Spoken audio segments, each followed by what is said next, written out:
श्री शिवाय नमस्तुभ्यम। हर हर महादेव भक्तों, आज हम कार्तिक मास महात्म्य का 10वां अध्याय श्रवण करेंगे। जय श्री गणेश। मायापति नारायण के चरणों में शीश नवाएं। 10वां अध्याय कार्तिक का पढ़ू नारायण राय।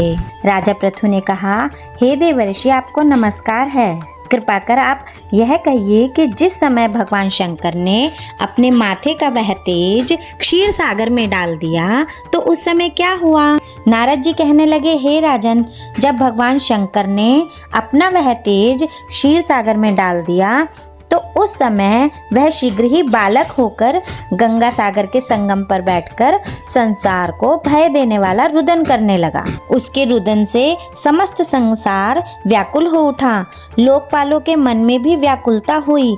चराचर चलायमान हो गया। शंकर सुमन के रुदन से ब्रह्मांड व्याकुल हो गए। समस्त देवता और ऋषि मुनि व्याकुल होकर लोक पितामह श्री ब्रह्मा जी की शरण में गए। सबने मिलकर श्री ब्रह्मा जी को प्रणाम किया और स्तुति की। फिर कहा कि हे पितामह, यह तो बड़ा भयंकर समय उपस्थित हुआ है। हे महायोगिन, इसका नाश कीजिए। तब देवताओं की ऐसी बात सुनकर श्री ब्रह्मा जी सत्यलोक से उतरकर उस बालक को देखने के लिए समुद्र तट पर आए। समुद्र ने ब्रह्मा जी को आते देखकर प्रणाम किया और बालक को उठाकर उनकी गोद में दे दिया। तब विस्मित होकर श्री ब्रह्मा जी ने पूछा, हे सागर, तुम शीघ्र कहो कि यह बालक किसका है? समुद्र ने विनम्र शब्दों में कहा, प्रभु, यह तो मैं नहीं जानता, किंतु मुझे इतना अवश्य ज्ञात है कि यह गंगा सागर के संगम पर प्रकट हुआ है। अतएव हे जगत गुरु, आप इस बालक का जात कर्म आदि संस्कार कीजिए। इसका जातक फल बताइए। नारद जी कहते हैं कि वह ब्रह्मा जी के गले में हाथ डालकर बार बार उनका आकर्षण कर रहा था। फिर तो उसने ब्रह्मा जी का गला इतनी जोर से पकड़ा कि उससे पीड़ित हो ब्रह्मा जी के नेत्रों से आंसू टपकने लगे। किसी प्रकार से ब्रह्मा जी ने अपने दोनों हाथों का जोर लगाकर अपना गला छुड़ाया और सागर से कहा, हे सागर, सुनो, तुम्हारे पुत्र का जातक फल कहता हूँ। मेरे नेत्रों से जो यह जल निकला है, इस कारण इसका नाम जलंधर होगा। यह उत्पन्न होने के साथ ही तरुण हो गया है। इससे यह सब शास्त्रों का पारगामी, महापराक्रमी, महावीर, बलवान, महायोद्धा और रण दुर्मद होगा। यह बालक सब दैत्यों का अधिपति और भगवान विष्णु को जीतने वाला होगा तथा यह कहीं भी नहीं हारेगा। एक भगवान शंकर को छोड़कर यह सबसे अवध्य होगा। जहाँ से उत्पन्न हुआ है फिर वहीं जाएगा।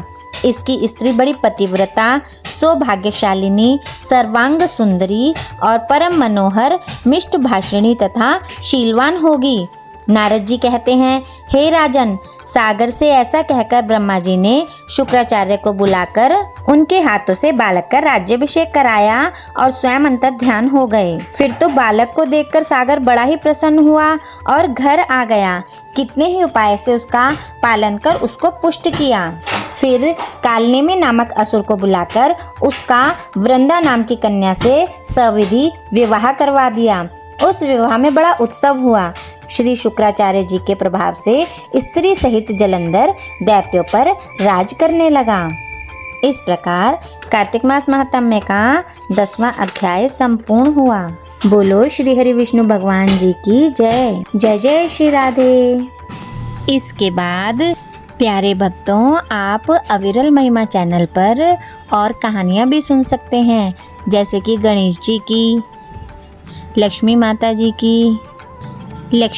जी की कथा और भी बहुत सी छोटी छोटी कहानियाँ पोस्ट कर दी गई हैं।